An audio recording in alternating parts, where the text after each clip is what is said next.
दिनपुर गांव में सोहन नाम का हलवाई रहता था। वह खूब बढ़िया और स्वादिष्ट मिठाइयाँ बनाने के लिए जाना जाता था। इसी वजह से उसकी दुकान पूरे गांव में मशहूर थी। पूरा गांव उसी की दुकान से मिठाई खरीदता था। वह और उसकी पत्नी मिलकर शुद्ध देसी घी में मिठाई बनाते थे। इससे मिठाइयाँ काफ़ी अच्छी और स्वादिष्ट बनती थीं। हर रोज़ शाम होते होते उसकी सारी मिठाइयाँ बिक जाती थीं और वह अच्छा मुनाफा भी कमा लेता था। मिठाइयों से जैसे ही आमदनी बढ़ने लगी, सोहन के मन में पैसा कमाने का लालच आने लगा। अपने इसी लालच के चलते उसे एक तरकीब सूझी। वह शहर गया और वहां से 2 चुंबक के टुकड़े ले आया। उस टुकड़े को उसने अपने तराजू के नीचे लगा दिया। इसके बाद एक नया ग्राहक आया, जिसने सोहन के पास से 1 किलो जलेबी खरीदी।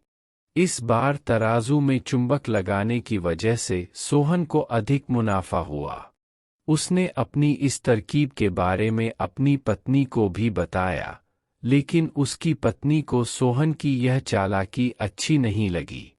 उसने सोहन को समझाया कि उसे अपने ग्राहकों के साथ इस तरह की धोखेबाजी नहीं करनी चाहिए, लेकिन सोहन ने अपनी पत्नी की बात बिल्कुल भी नहीं सुनी। वो हर रोज़ तराजू के नीचे चुंबक लगाकर अपने ग्राहकों को धोखा देने लगा। इससे उसका मुनाफा बढ़कर कई गुना अधिक हो गया। इससे सोहन को काफ़ी खुशी हुई। एक दिन सोहन की दुकान पर रवि नाम का एक नया लड़का आया। उसने सोहन से 2 किलो जलेबी खरीदी। सोहन ने इसे भी चुंबक लगे तराजू से तोलकर जलेबी दे दी। रवि ने जैसे ही जलेबी उठाई, उसे लगा कि जलेबी का वज़न 2 किलो से कम है। उसने अपना शक दूर करने के लिए सोहन से दोबारा से जलेबी को तोलने के लिए कहा। रवि की बात सुनकर सोहन चिढ़ गया। उसने कहा, मेरे पास इतना फालतू समय नहीं है कि मैं बार बार तुम्हारी जलेबी ही तोलता रहूं। इतना कहकर उसने रवि को वहां से जाने के लिए कह दिया।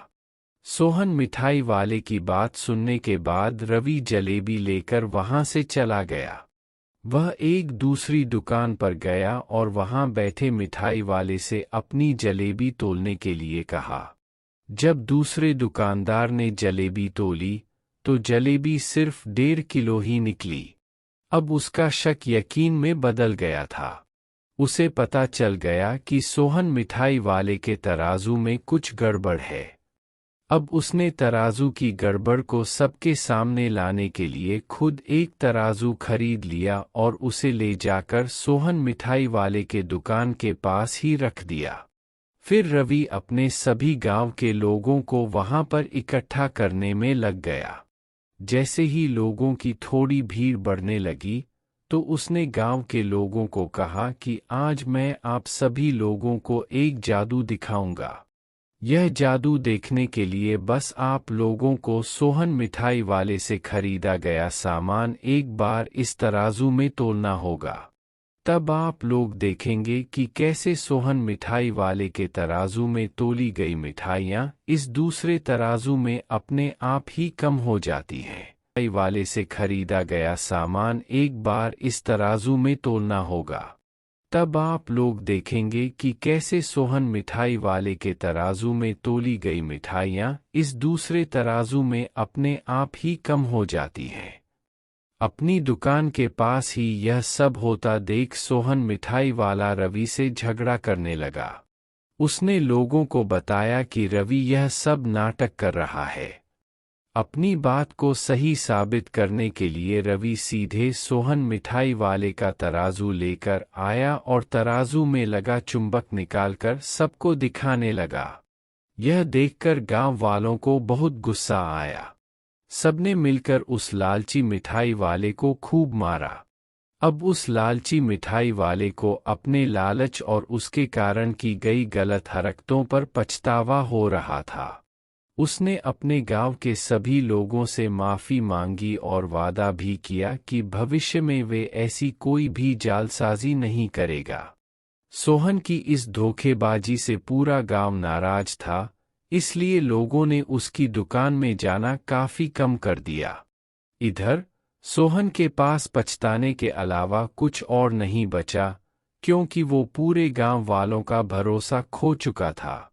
कहानी से सीख, कभी भी लालच नहीं करना चाहिए।